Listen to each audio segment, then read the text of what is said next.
tellement sûre d'elle. La Seine, la Seine, la Seine, tellement jolie, elle m'ensorcelle. Musique forte à propos. Oui. La Seine. Alors là, c'est une musique qui colle bien au sujet, Julia. C'est celle-ci, cette chanson, La Seine. Oui, La Seine qui sort de son lit, qui est détournée, me dites-vous. C'est Oui, quoi cette histoire? Complètement. C'est le projet De inédit, qui se un peu moque-t-on fou, de Stéphane Tidet. Alors Stéphane Tidet, c'était un artiste contemporain qui a pour habitude de travailler les éléments. Alors les rochers, la glace, les arbres, l'eau en règle générale, c'est ce qu'il aime faire. Le lieu de sa dernière installation, c'est la conciergerie. L'élément, la matière qu'il a choisi Cœur de cette Paris. fois, c'est le fleuve, la Seine. Les images que vous voyez derrière moi, eh bien justement, c'est le moment de l'installation de ce projet un peu dingue. Alors il détourne la Seine pour la faire passer dans la conciergerie de Paris et la faire ressortir en cascade. Rien que ça. Alors il s'inspire du monument au départ de son histoire, c'est-à-dire que ce monument, la construction a débuté au XIIIe siècle. C'est d'abord un palais médiéval royal, un tribunal révolutionnaire.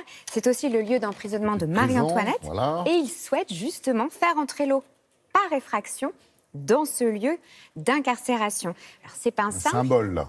Oui, il y a tout un symbole, évidemment, c'est pas simple. La mise en place, on l'a vu, a été compliquée, intempérie, mise en place de nuit. On sait qu'il y a eu énormément de problèmes de crue cette année. Les autorisations, c'était pas quelque chose de simple non plus. Lui, il souhaite rendre hommage au fleuve, à ses courbes, à sa puissance. Il est parti d'un postulat assez simple pour ce projet. On observe et on va davantage s'intéresser aux choses lorsqu'elles sont déplacées, D'accord. détournées. Regardez ce que ça donne en image.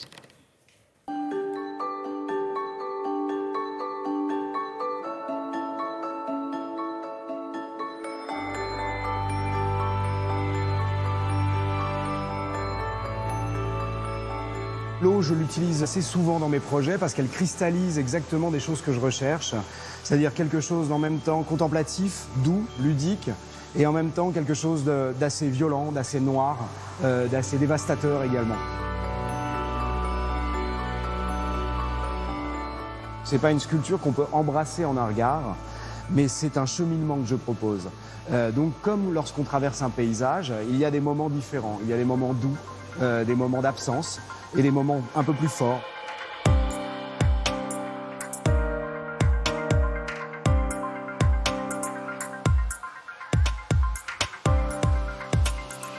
Quand on entre dans la conciergerie, on peut tomber nez à nez avec un canal artificiel de la Seine, puisque j'y fais entrer une certaine quantité d'eau, je la détourne.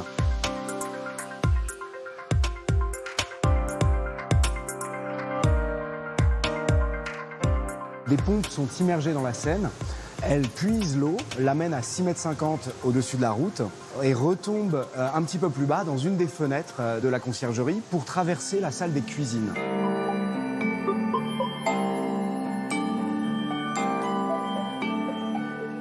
Le Centre des monuments nationaux qui gère ce monument a vraiment l'envie que ces monuments se vivent au présent, qu'ils ne soient pas ancrés et figés dans leur histoire, pas pétrifiés en quelque sorte, mais qu'ils puissent être réinventés, que de nouveaux regards, de nouvelles lectures puissent être proposées.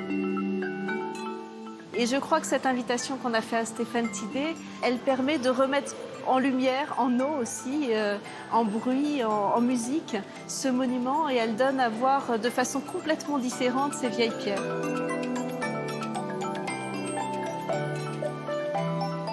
Cette petite marque de 30 cm, qui est la hauteur de la crue en 1910, a un pouvoir évocateur assez fort. Je me suis dit, la Seine s'est déjà invitée d'une manière sauvage dans l'espace, et je souhaitais lui reformuler une invitation plus urbaine.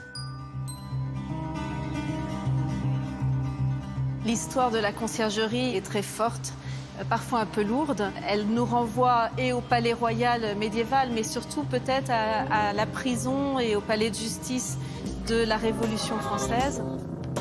La conciergerie a été à un moment une prison et il était important pour moi d'y insuffler un symbole d'énergie, de liberté aussi, et donc aussi cette volonté de faire entrer un fleuve par effraction, c'est-à-dire par les fenêtres, et de le laisser librement serpenter entre les colonnes de la salle des gendarmes, afin qu'elle puisse sortir par une des fenêtres et retomber en cascade dans la ville.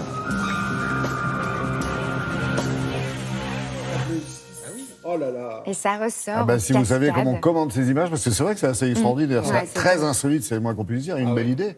Une belle idée que vous pouvez voir et admirer jusqu'au 30 août.